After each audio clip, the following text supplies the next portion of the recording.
Something this government doesn't want. They'll plant dope on you. They'll find something in your hotel room. They will do something and you'll be taken off. Or like usually, if you're a researcher, you'll just disappear and no one will know where you are. Nobody wants to talk about it. I'm saying we better wake up and find out we're in trouble.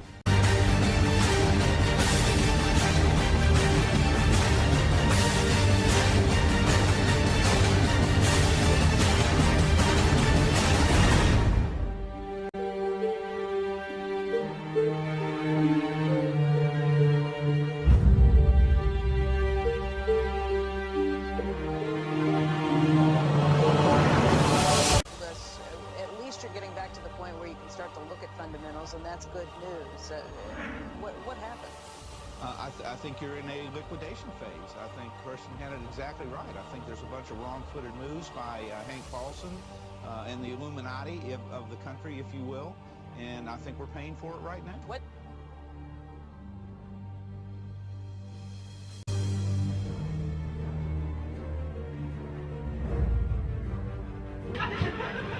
Did y'all hear what he asked John Kerry to get himself tasered? Did you hear the question?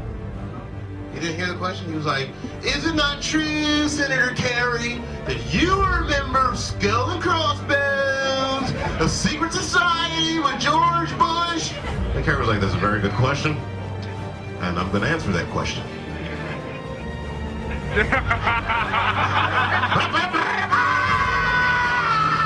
You both were members of Skull and Bones, a secret society at Yale. What does that tell us? Not much, because it's a secret. Is there a secret handshake? Is there a secret code? I wish there were something secret I could manifest. 322, secret number? There are all kinds of secrets, Ted, but one thing is not a secret. I disagree with this president's direction that he's taking the country. We can do a better job. You were both in Skull and Bones, the secret society. It's so secret we can't talk. What does that mean for America? Also, were you a member of Skull and Bones, College, Bush? Were you in the same secret society? That's all right. Let me answer this question. Excuse me, whoa, whoa, whoa, whoa. Is anybody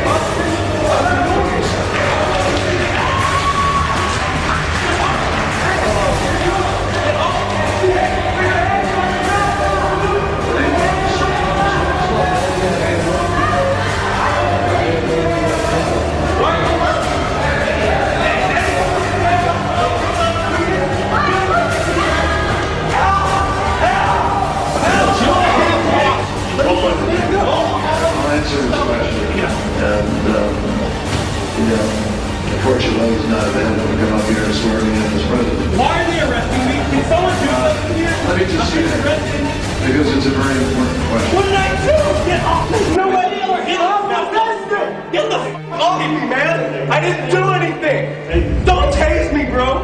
Don't tase me! I didn't do anything! Ow! Ow! Ow! Ow!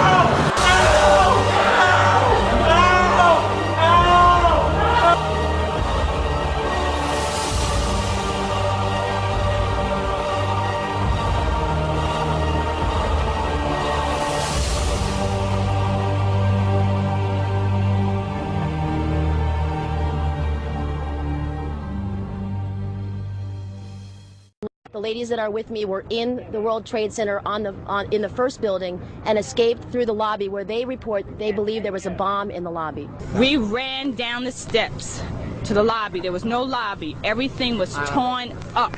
And even the turnstile was burnt and was sticking up, and they just told us to run. My boss ran out of the office. He said one thing, run. Everybody just ran. And we ran down the stairs. They told us to come back up the stairs. And we were like, come back up the stairs, are you crazy? So we continued down the stairs. We came outside in the lobby. There was no lobby. The lobby was totally gone. Did you see other people? People, there was a woman there with her face blown off. And as we were coming out, we passed the lobby. There was no lobby. So I believe the bomb hit the lobby first. And a couple of seconds, the first plane hit. I believe the bomb hit the lobby first. And a couple of seconds, the first plane hit. I believe the bomb hit the lobby first. And a couple of seconds, the first plane hit. I believe the bomb hit the lobby first. And a couple of seconds, the first plane hit. I believe the bomb hit the lobby first. And a couple of seconds, the bomb hit the lobby first. And a couple of seconds, the first plane hit.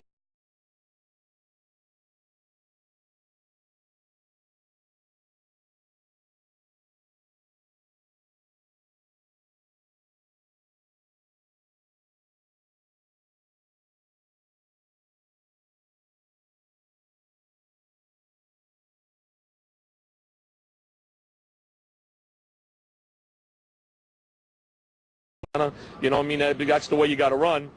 And then all of a sudden, it happened all over again. Something else hit us to the floor. Right in the basement, you felt it. Walls were caving in, everything that was going on.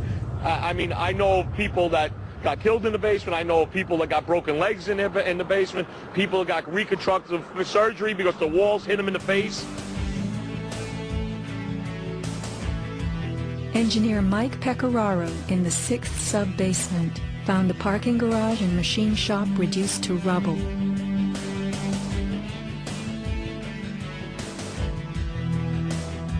Rescue firemen and civilians spoke of hearing explosions throughout the towers. Firefighter Lou Caccioli told People magazine that as he and others evacuated workers, bombs were going off inside the building. Explosions stalled elevators and filled entire floors with smoke and debris. An eyewitness who said there was an explosion on floor 7-8. 7-8.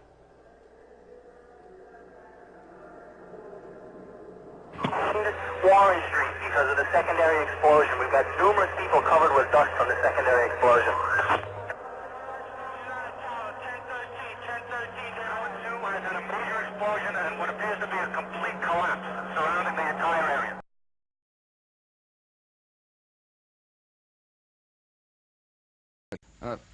Stretch. Big stretch. I'm sorry. Mr. President.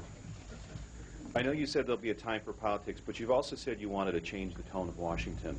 Howard Dean recently seemed to muse aloud whether you had advanced knowledge of 9/11. Do you agree or disagree with the RNC that this kind of rhetoric borders on political hate speech? Yeah. You were both in Skull and Bones, the secret society. It's so secret we can't talk about it. What does that mean for America? Politics. And, you know, it's time for politics, and it's an absurd insinuation. In that case, sir, can I follow up on something unrelated?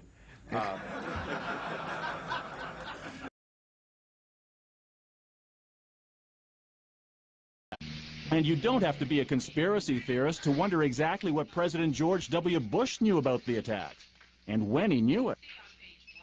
According to the official White House version, it was at this moment in a Florida classroom that Bush learned the second plane had hit the World Trade Center and that the U.S. was under attack. But here's what George Bush himself said almost 3 months later when asked about September 11th. I was sitting outside the classroom waiting to go in, and I saw an airplane hit the tower of a TV. You know, the TV was obviously on, and I used to fly myself, and I said, well, there's one terrible pilot. And it said it must have been a horrible accident. But I was whisked off there. I didn't have much time to think about it. Now, wait a minute. George Bush was told about the second plane while he was inside the classroom. So you just heard him describe seeing the first plane crash on television that day. But that's impossible. No one saw the first plane crash on TV on September the 11th because the videotape of it didn't surface until the next day. So how could George Bush have seen what he said he saw?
Barry Jennings was the deputy head of emergency management there for New York City. He went into Building 7. There were steaming coffee, sandwiches. They were told, get out of the building with a phone call. They get out. There's explosions that have gone off. He's stepping over dead bodies. And this is before either North or South Tower, the 110-story towers, had fallen. So he had told some local news that, on record that day. We started walking down the stairs. We made it to the 8th floor. Big explosion. Blew us back into the 8th floor. And I turned to Hesh. I said, this is it. We're dead. We're not going to make it out of here. I took a fire extinguisher and I bust the window out. That's when this gentleman here heard my cries for help. So Jason Bermas and Dylan Avery and Corey Rove, they go out a year ago for Loose Change Final Cut. They interview him. Hi, my name is Barry Jennings. I'm 52 years old. I've worked for 33 years in one location. When the Office of Emergency Management did an activation, they always included our locale. And what they did was monitor the emergency. They actually coordinated the emergency through several agencies. I received the call shortly after the first plane hit. I got there, I had to be inside on the 23rd floor when the second plane hit. Upon arriving into the OEM EOC, we noticed that everybody was gone. I saw coffee that was on the desk. Still, the smoke was still coming off the coffee. I saw half-eaten sandwiches. And only me, Mr. Hess, was up there. After I called several individuals, one individual told me that to leave and leave right away. Mr. Hess came running back in and said, we're the only ones up here, we got to get out of here. He found the stairwell. So we subsequently went to the stairwell and we're going down the stairs. When we reached the 8th or the 6th floor, the landing that we were standing on gave way. There was an explosion and the landing gave way. And I was left there hanging. I had to climb back up and now I had to walk back up to the 8th floor. When I made it to the 6th floor and there was an explosion, the explosion was beneath me. Keep in mind now, it's pitch black in there. All the lights went out. So when the explosion happened, it blew us back. I'm thinking I'm standing on the landing. I'm actually holding on to a pole above us. Really? And I had to climb back up because Hess is yelling, what do we do now? I said, there's only one thing we can do, and it's go back up. Both buildings were still standing. Keep in mind, I told you the fire department came and ran. They came twice. Why? Because building Tower 1 fell, then Tower 2 fell. And then when they came back with all concern now, like, to get me the hell out of there. I was trapped in there for several hours. I was trapped in there when both buildings came down. All this time, I'm hearing all types of explosions. All this time, I'm hearing explosions. When they finally got to us, and they took us down to what they called the lobby, because I asked them, I said, when we got down there, I said, where are we? He said, this was the lobby. And I said, you gotta be kidding me. It was total ruins. Total ruins. Now keep in mind, when I came in there, the lobby had nice escalators. It was a huge lobby. And for me to see what I saw, it was unbelievable. And the firefighter that took us down kept saying, do not look down. And I kept saying why. He said, do not look down. And we were stepping over people. And you know you can feel when you're stepping over people. This big giant police officer came to me. And he says, you have to run. I said, I can't run. My knees are swollen. He said, you're going to have to get on your knees and crawl in. He said, because we have reports of more explosions. And that's when I started crawling. And I saw this guy fall behind me. And his comrades came to his aid. They dragged him to safety. I'm just confused about one thing, and one thing only. Why World Trade Center 7 went down in the first place. I'm very confused about that. I know what I heard. I heard explosions. The explanation I got was it was the fuel oil tank. I'm an old boiler guy. If it was a fuel oil tank, it would have been one side of the building. Yes, you can use this for... Now, we interviewed him for Loose Change Final Cut. He then, word got out about it. He begged us, saying he'd been threatened, saying his pension had been threatened, his job had been threatened, and other threats, wouldn't specify what those were. If he didn't shut up, then he didn't really recant. He said, yeah, there were explosions, yeah, before the towers fell in Building 7. And he said, well, it could have been bodies. But earlier he said they were bodies on the ground. Then his boss just came out in the last few weeks and was interviewed by the BBC saying, I never saw explosions, though he had said that on news that day along with Mr. Jennings. Very suspicious that he's dead at 53. Let me just read over this article for everybody and then make some added points on it. Emergency coordinator 9/11 witness Barry Jennings has passed away, with controversy about WTC7 still hot as the BBC hit piece and NIST report have been released to counter Jennings' exclusive testimony of explosions inside Building 7. Now that's, we could say exclusive, but really his boss talked about explosions. Firefighters and police talked about it. EMTs talked about it. There's cops on CNN saying, get back. They're going to blow it up. It's going to come down. And the owner said they blew it up. So problem is, see, he's credible because he was the deputy emergency manager of that area. So that's why they had to get rid of him. And I have no doubt they killed him. And there's 95% chance, especially now they're being very secretive. See, people say, well, why 7 years later was he killed? This was all coming out. There was talk of subpoenaing him, that they're about to probably get enough signatures to have it on the ballot for a New York investigation of 9/11. Talk of calling him before a grand jury. The interview was not fully released until 2008 at the request of Mr. Jennings, who had received numerous threats to his job and asked that it be left out of Loose Change Final Cut because of those threats. He'd still be alive, folks. I'm almost 95% sure that it was a murder, especially now how they won't say what caused it. Barry Jennings is dead. And he died a month ago. He's dead. Okay? Don't let Barry Jennings die in vain. Don't let all the other people that have died in vain and been murdered over this. I mean, they did this, folks. And this is a big deal. So they had to kill Jennings. And he was 53. He could have had a heart attack, maybe 5% chance. And right around the NIST report coming out, we know that the BBC was trying to interview him again. We know that his boss was now contradicting him. But conveniently, he is now gone. No one has any details. No one knows anything. His family's being closed-lipped. His bosses and others are being closed-lipped. His employees and people that were under him are being closed-lipped. I mean, we have a right to know. This is the fact that it's being covered up, that is so suspicious. And when this happened is so key. Really a lot of evidence. I mean, this whole thing stinks to high heaven. And we have 3,000 people that were murdered. And I assure you, if we could talk to them right now, every one of them would say, absolutely, find out who did this. And the majority of the victims' families have said on record, and the heads of the biggest groups have said, the most of us believe it's an inside job, and that was years ago. We got polls years ago where 84% believe the government's lying, 57% believe total inside job. And, you know, that's the majority of the polls. They got a few cooked ones where only half believe they're being lied to. You know, we're the majority, and that's what 9/11 Truth did. We went, and it was the first time a major hoax was exposed in a matter of months instead of a matter of 20, 30 years like JFK. And we taught people how to culture jam, how to take over live media events, how to be active, how to break people out of their trance watching TV, to take over events. I mean, it's just revolutionary. It's beautiful. It's gorgeous. And you know what? You dirty, low-down feds, we're not going to stop, and you can't stop us. And I know you've committed crimes, and you rationalize the crimes you've committed, and you think it's a cute thing you've done, a funny thing you've done, but you can smell defeat, can't you? I smell victory.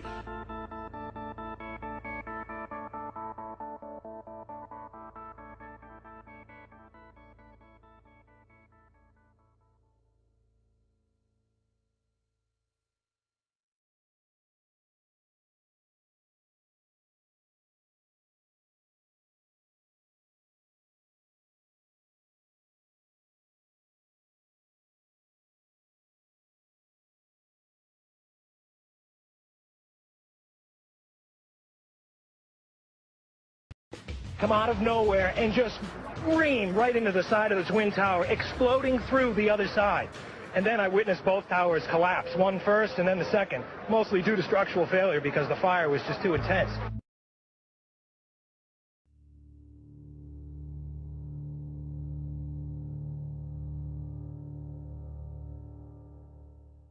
Mostly due to structural failure because the fire was just too intense.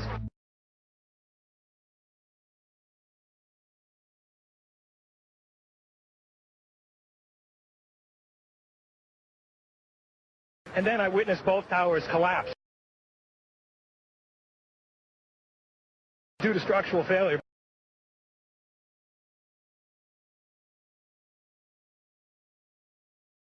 One first and then the second, mostly due to structural failure because the fire was just too intense.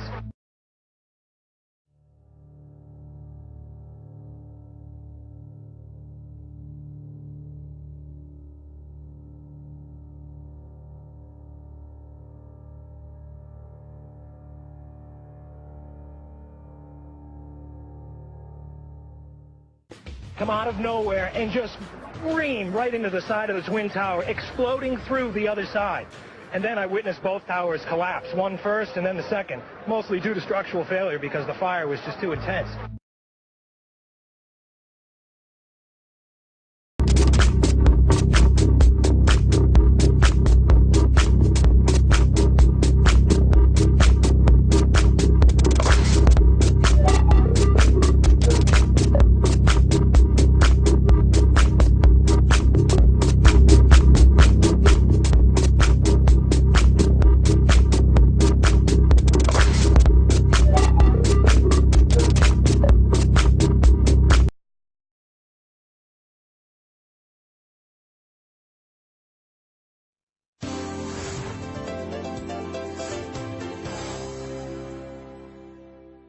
RT is sitting down with the co-organizers of We're Change Chicago, Saad Ali and Steve Kroc. Thank you for joining us today. Thanks for having us. Thank you.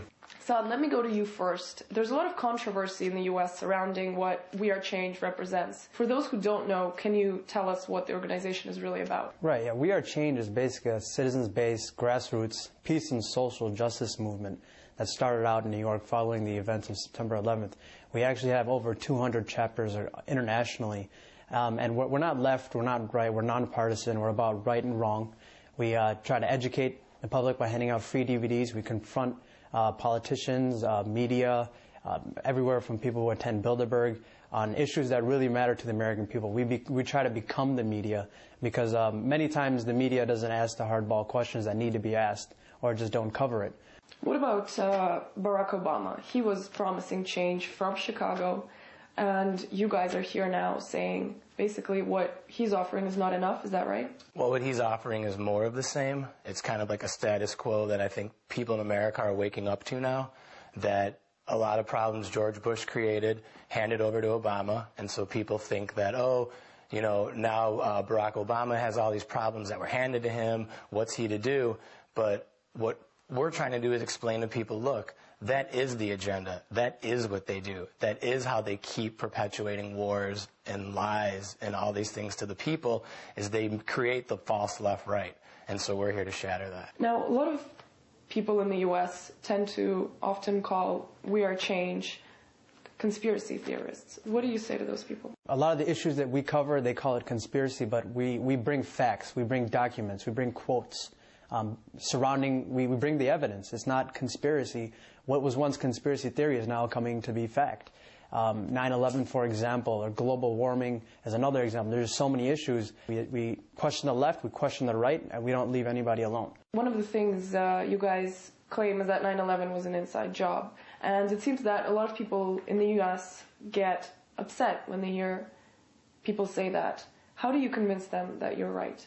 Well, there's not a lot of convincing. It's mainly just pointing people to the evidence that is available. You know, back in the day, you'd use Mom or Dad's Encyclopedia Britannica to look things up, but now we have the internet. So it's very easy to point to people, like when I speak with friends about 9/11 who are uneducated on it, my first question is, well, do you know about Building 7? And right there's that litmus test, where if they say no, all you have to do is go to any TV or computer and just plug it in and show them Building 7. And when they see that building come down, a lot of jaws drop, you know, and they say, oh my God, why didn't I know about that? America has hit a point where we have to go do our own research, I guess, to figure out what happened, because that's where we start, is with Building 7. And until we get a clear explanation on why a plane that wasn't struck by a building came down, as long as you just show that to people, I mean, it's not hard to put that together, that there's way more to that story. And we're not here to explain to people what happened on 9/11. We want to know as well. And so we're trying to create a coalition of people who are all asking the questions and not getting mad at us. Don't shoot the messenger. So how certain are you that 9/11 was actually an inside job? Well, the thing is, we really don't know like who did it because of the amount of questions that there are. The 9/11 Commission they didn't cover anything that really happened. They didn't even cover Building 7. I mean, there's a new scientific report out that shows that there was military-grade nanothermite found in the dust of the World Trade Centers. Now, how do 19 cavemen come across military-grade thermite? I mean, it doesn't make any sense. These questions are just so overwhelming how they never answer it. And when you bring it upon them, when you confront them about it, they say nothing and just walk away, or they have their security or their goons just grab you, assault you, and take you out. So we're trying to get people aware that, yeah, we have questions. Who knows who did it? What happened? We don't even know that. And that's what we're out there trying to find, to get a new independent investigation into 9/11. And that's the bottom line. We Are Change also talks a lot about the New World Order and the Bilderberg Group. What is it that you have discovered over the years that makes you talk about these things? Well, we discovered their own writings. There's all these decisions being made in secrecy behind our backs. And we need to vote on these things. We need to talk about these things, you know. People give us static for, why do you talk about the New World Order and how do you know about this? And it's like, how don't you know about it? You see what they're trying to do. We see their meeting in Copenhagen. We saw what happened at the G20 and the security that they brought out. These people aren't playing games. They're not messing around. And neither are we, because we want answers. We don't want to wake up in a world one day that's been planned for us behind closed doors. And so we want to know why they're meeting. We want to know what they're planning. We have questions. So who exactly makes up the Bilderberg Group? We know that they meet once a year somewhere in the world. We know every 3-4 years it usually ends up in the North American continent. We know they met in Chantilly, Virginia a couple years back. They were in Ottawa, Canada. And it's the world elite. Barack Obama and Hillary Clinton disappeared during the 3 days they met. So that's the real question, because it comes out who has gone there. The sheet of people, you know, the CEOs, the business, corporate, all facets. It's all these 120 of the world's elite come together for this. You know, we confronted Madeleine Albright and said, what were you doing there? What were you doing at Bilderberg Group? And she said, I wasn't there. So we have videotape of you entering and exiting. What were you doing there? I was dropping somebody off. So, you know, you keep getting questions like that. So how, you know, we do need to know about these things. We have a lot of questions we need answered. You guys recently tried to confront Al Gore about climate change. Why do you feel he and other politicians would lie about an issue like climate change? Well, I think what they're doing is they're not lying about it. I think they're using the natural occurrence of this planet, because historians like Webster Griffin Tarpley, for instance, say, look, I study the Earth, I study history. It heats up, it cools down. It heats up, it cools down. Okay, this is happening, so let's create the scare behind it. But what the people don't realize is the green movement is great. I'm all for recycling and preserving the Earth and being clean and not polluting. But you have to understand, at the end of the day, what they're trying to do is transfer wealth from the private sector to the federal government to a global government. And with the wealth, it's to create the government. And that's the part they're not cluing the people into, that through research, looking at their own documents and seeing what they are trying to progress in Copenhagen is something we don't need. We don't need global government. We don't need a carbon tax. And so when we go to confront Al Gore, we can't let it get minimalized that we disagree with him, or we don't think the Earth is cooling or heating or whatever they say it is at the moment, because we know those things are happening. We agree.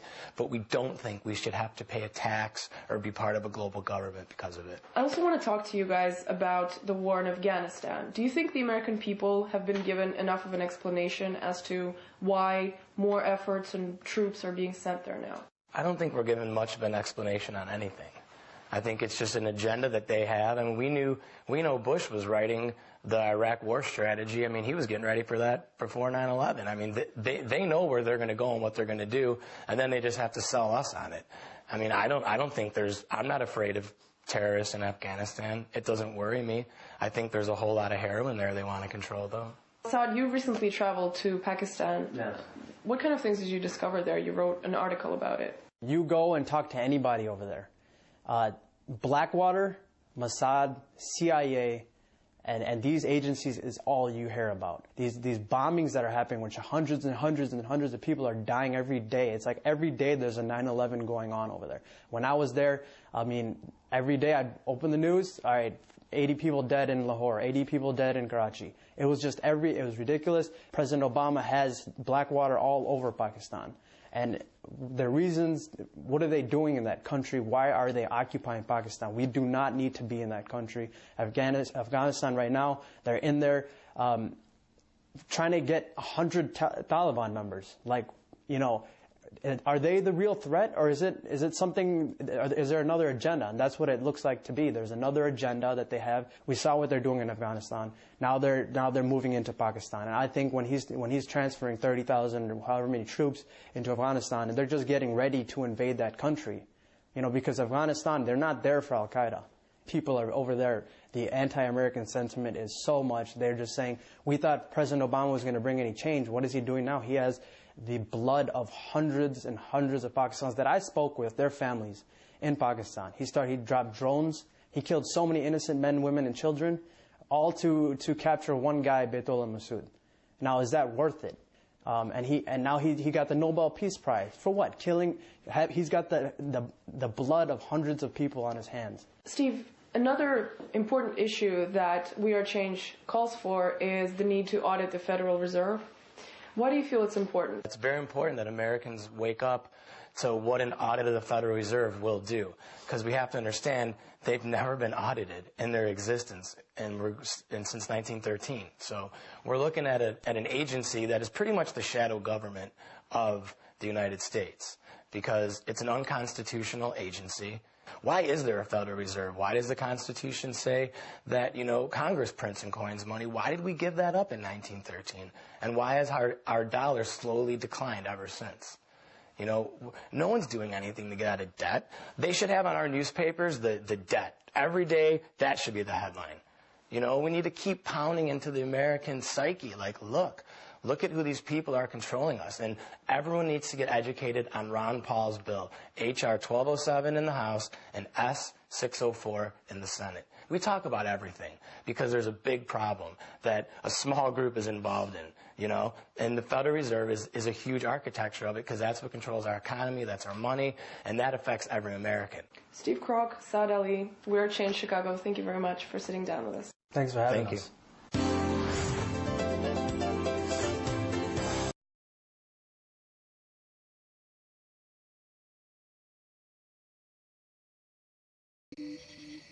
Hi everybody, my name is Justin Prim with Eternal Vigilance.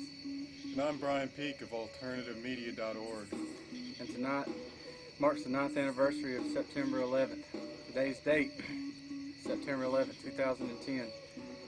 We're making this video tonight addressing the issue of the 9/11 Commission report. There's been an enormous amount of controversy lately about a pastor in Florida burning the Quran. And tonight, Justin and I have decided to burn something that truly deserves to be burned. That's right. Tonight we're coming together to burn a book, falsified documents, lies, corruption, the people behind it, the people that orchestrated this great ordeal that killed almost 3,000 of our countrymen. If there's any book that deserves to be burned, I believe it's this one, Brian. It truly is, Justin, and the time has come for this to occur 9 years after the fact. And to think of all the people that have died as a result of September 11th, not just the attacks, but the invasions that we've launched since in both Afghanistan and Iraq. Absolutely. This book of corruption, this book of lies, this is a piece of malice. This is a weapon of mass destruction, and it's also a weapon of mass distraction, because the people around the world have bought these lies. The American people have bought these lies. And on this day, we dedicate this, and if you feel the same way we do, then we think you should do the same thing. In mass protest of 9/11 being an inside job, we think this book right here deserves what it's going to get. It truly does, Justin. We urge everyone to do their part to expose the lies, the criminality behind everything that occurred on September 11, 2001. Yep, and for the need and the urge for peaceful revolution, peaceful evolution, nonviolence. This book burning would be a symbol of us saying, no, we will no longer take your lives, we will no longer take your corruption, and we will no longer stand for you to sell this lie, this mass distraction, this piece of science fiction as truth any longer.